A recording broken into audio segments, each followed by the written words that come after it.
పేరు గీతా కృష్ణ అన్న. ఏం చదువుతున్నావు బ్రో? డిగ్రీ అన్న. డిగ్రీ చదువుతున్నావు. క్యాపిటల్ వచ్చావు కదా, ఎలా అనిపిస్తుంది ఈ క్యాపిటల్ అమరావతిని చూస్తుంటే? చాలా డెవలపింగ్ ఉందన్న. ఇంకా ఫ్యూచర్లో డెవలప్ ఉండేది కదా మాకు. మరి గత 5 ఏళ్ళు రాజధాని లేదు. రాజధాని లేకపోవడం వల్ల మన రాష్ట్రం ఎంతవరకు నష్టపోయింది అనుకుంటున్నావు యాజ్ ఎ స్టూడెంట్గా?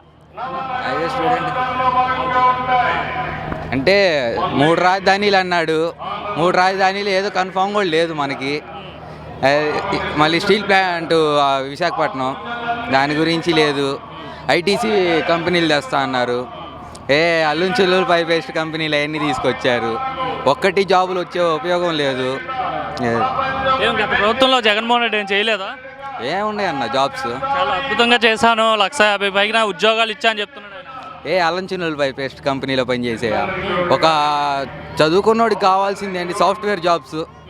ఇంకా డెవలప్గా ఏఐ దానికి సంబంధించిన వాటికి కావాలి, కానీ ఒక చిన్నోళ్ళపల్లి పేస్ట్ కంపెనీలో పనిచేసేది ఏందన్నా? మరి ఇప్పుడు టీడీపీ హయాంలో కూటమి ప్రభుత్వంలో వస్తాయా జాబ్లు? వస్తాయా? ఐటీ కంపెనీస్ వస్తాయా? వస్తాయన్న. డెవలప్ చూస్తే మనకు అర్థమవుతుంది కదా. ఏం 11 నెలలు అయింది కానీ ఏం జరగలేదని వైసీపీ వాళ్ళు అందరూ అంటున్నారు కదా. ఎందుకు జరగలేదన్న? ఎన్ని రోడ్లు డెవలప్ చేశారు, ఎన్ని ఫ్లైఓవర్లు పడినాయి, హైవేస్ పడినాయి మనకి చుట్టుపక్కల, ఎన్ని ఏరియాలు డెవలప్ అయినాయి చూడండి ఒకసారి. అమరావతి ఒకసారి మనం చూసుకోవచ్చు. గతంలో ఎలా ఉండేది అమరావతి? ఒకళ్ళు తొంగి చూసిన వాళ్ళు ఉండారా అమరావతికి వెళ్ళి? ఒకళ్ళు మాట్లాడిన వాళ్ళు ఉండారా? అంటే ఇది అమరావతి రాజధానిగా పనికిరాదు, ఇది ఒక శ్మశానం అన్నారు కదా. అవును. ఇప్పుడు చూడండి మరి ఎంతమంది వచ్చారో. ఎవ్వరు అంతమంది ఇంతమంది ఉన్న ప్రభుత్వంలో డబ్బులు ఇచ్చి వచ్చేవాళ్ళు, డబ్బులు తీసుకొని వచ్చేవాళ్ళు. ఈ ప్రభుత్వంలో మన అభిమానంతో తప్పితే ఎవరైనా డబ్బులు తీసుకుని వచ్చిన వాళ్ళు ఎవరు ఒకళ్ళు లేరు. మరి జగన్మోహన్ రెడ్డికి కూడా మోడీ వస్తున్నారని చెప్పి ఆయనకు కూడా ఆహ్వానం పంపించారు. సో ఆయన ఎందుకు రాలేదు అసలు ఈ అమరావతి? ఆయన యాడ్ వస్తాడన్న. ఇంకా అంటే ఇన్విటేషన్ పంపించారు కదా రమ్మని. ఇంకా లేదన్న. ఇంత డెవలప్ అయ్యేదాన్ని చూసి నేను చేయలేకపోయినా అని మరి వాడికి ఉండదా? మరి వాడు రాడు, ఇంకా ఎట్ట వస్తాడు? మళ్ళీ ఆయన ముఖ్యమంత్రి అయ్యి 3 రాజధానులు అంటే మీరేం సపోర్ట్ చేస్తారు అప్పుడు? ఇంకా లేదు. ఇక్కడ నుంచి ఇంకా స్టేట్కి వెళ్ళిపోవడం, మనం వేరే స్టేట్లకి వెళ్ళి బతకాలి. అంటే మళ్ళీ వచ్చేది ఆయనే వస్తాడంట కదా. 2029 ఎన్నికలు వస్తే 30 ఏళ్ళ పాటు అధికారంలో ఉంటా అని చెప్తున్నాడు ఆయన. ఇంకా కల్లో కూడా ఊహించుకోకూడదు అలాంటి. అవి వేస్ట్. అంటే ఇప్పుడున్న చంద్రబాబు పరిపాలన పైన ప్రజలంతా చాలా కోపంతో ఉన్నారు. ప్రజలు విరక్తి పొందిపోతున్నారు. అసలు ఎప్పుడు ఎన్నికలు వస్తాయా, ఎప్పుడు ఓడిద్దామనే కసితో ఉన్నారని చెప్తున్నారు. ఎవరు అన్నారన్న? ఇప్పుడు ఇంత సరే అట్ట అన్నోళ్ళే అనుకుందాం, ఇంతమంది జనం వచ్చేవాళ్ళ. ఓకే. మరి గత ప్రభుత్వంలో మంత్రులు ఉన్నారు, ఇప్పుడు మంత్రులు ఉన్నారు, ఏంటి తేడా? గతంలో మంత్రులుగా రోజా గారు పనిచేశారు, గుడివాడ అమర్నాథ్ పనిచేశారు, కొడాల నాని పనిచేశారు. వాళ్ళకి వీళ్ళకి తేడా ఏంటి? గతం ప్రభుత్వంలో ఉండే ఎమ్మెల్యేలు చూసుకుంటే వాళ్ళు సంపాదించుకొని వాళ్ళు వెనకాల వేసుకునే ప్రభుత్వం అదంతా. మన ప్రభుత్వం అలాంటిది కాదు కదన్న. మన ప్రభుత్వంలో మన నియోజకవర్గంలో తిరిగి మన నియోజకవర్గంలో ఉండ వాళ్ళకి సాయపడాలని చూస్తున్నారులే, కానీ లేదు. మరి ఇప్పుడు ఐటీ మినిస్టర్గా లోకేష్ గారు ఉన్నారు, అప్పుడేమో గుడివాడ అమర్నాథ్ ఉన్నారు. ఏంటి తేడా ఇద్దరు ఐటీ మినిస్టర్కి? గుడివాడ అమర్నాథ్ గారు ఏం కంపెనీలు తెచ్చారన్న ఒక్కసారి అలా ఆలోచించుకుంటే 4 కంపెనీలు కూడా నాకు తెలిసి కరెక్ట్గా ఉండలేవు, ఏం లేవు. ఒక్క కుర్రోళ్ళకి పనిచేసే కంపెనీ లేదు. ఇప్పుడున్న మనకి తెచ్చే కంపెనీలు, మన లోకేష్ గారు టీసీఎస్ తెచ్చారు, కొన్ని కంపెనీలు ఇంకా చాలా తెచ్చారు. ఇప్పుడు అవి కావాల్సినవి మనకి చేస్తున్నారు కదా సాఫ్ట్వేర్ కంపెనీస్. పోయిన సంవత్సరం చేసిన ఏం కంపెనీలు అయ్యి ఆలోచించుకోవచ్చు మనం. మీరు చెప్పండి, ఎలా ఫీల్ అవుతున్నారు? అమరావతి వచ్చారు కదా, ఎలా ఉంది అమరావతి? అమరావతి రావటం మాకు చాలా ఆనందంగా ఉందండి. గత 5 ఏళ్ళతో పోల్చుకుంటే 3 రాజధానులు అన్నాడు.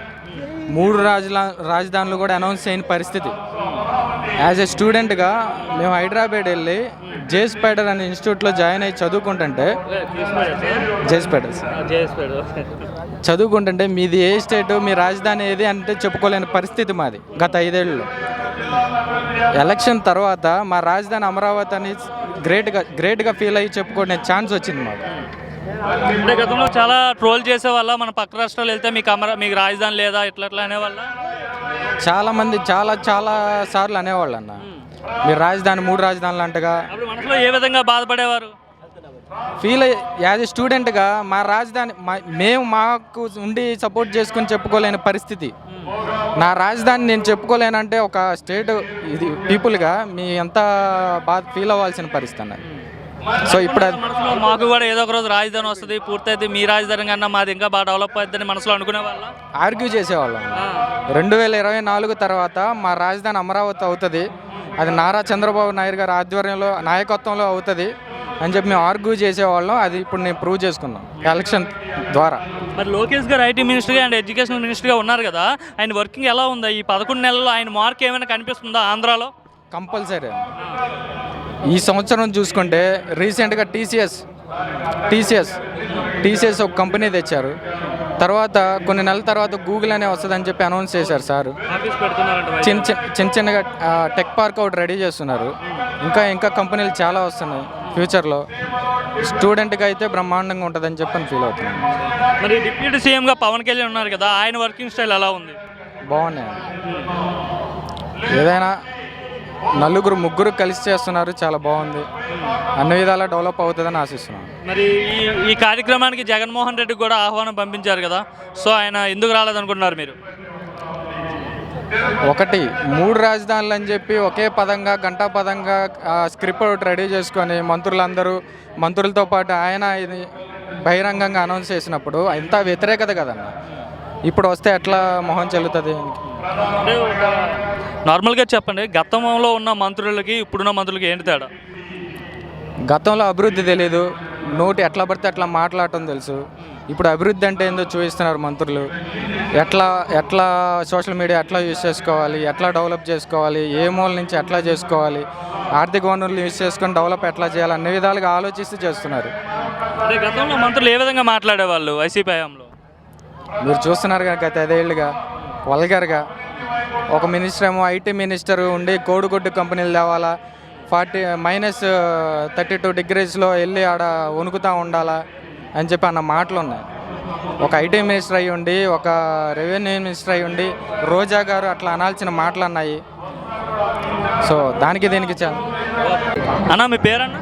నా పేరు చక్రి అండి. చక్రి, ఎలా ఫీల్ అవుతున్నారు? ఈరోజు రాజధాని మళ్ళీ రీస్టార్ట్ అయింది మోడీ గారి చేతుల మీదుగా.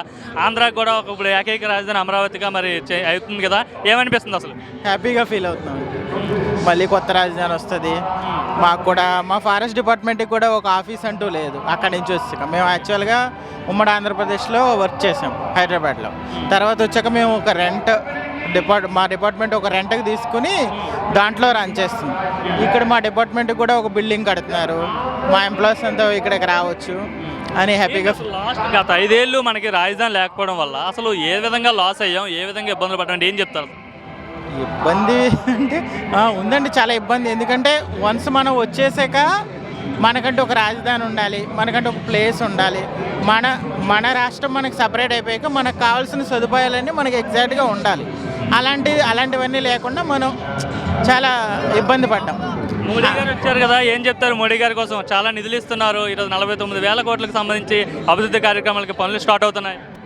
స్టార్ట్ అవుతున్నాయండి, ఇప్పుడే స్టార్ట్ అవుతుంది కదా. మనం వన్స్ స్టార్ట్ అయ్యాక అవి బిల్డింగ్ కన్స్ట్రక్షన్ అయ్యాక అప్పుడు చెప్పగలదు ఎంతవరకు అభివృద్ధి అయ్యిందని. ఈ టెన్యూర్లో రాజధాని పూర్తవుతుంది అంటారా?